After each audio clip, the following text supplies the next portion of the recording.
نبی صلی اللہ علیہ وسلم کا فرمان ہے القرآن شافع مشفع، قرآن مجید جس کا سفارشی بن کے کھڑا ہو گیا وہ سیدھا جنت میں جائے گا، قرآن اس کا ہاتھ پکڑ کے جنت میں لے جائے گا۔ القرآن من جعلہ امامہ،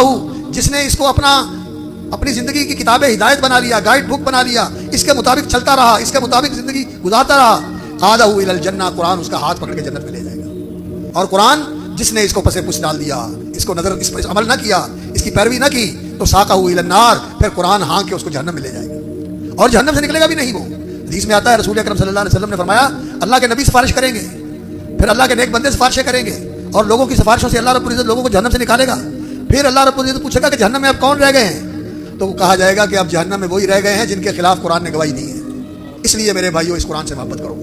اس اللہ تعالیٰ اپنی آیتیں تمہارے لیے واضح کرتا ہے لعلکم تہتدون، تاکہ تمہیں راستہ ملے، تمہیں رہنمائی ملے، تمہیں پتہ چلے کہ چلنا کیسے، تمہیں پتہ چلے کہ کرنا کیا ہے، کیا کرنا ہے کیا نہیں کرنا۔ قرآن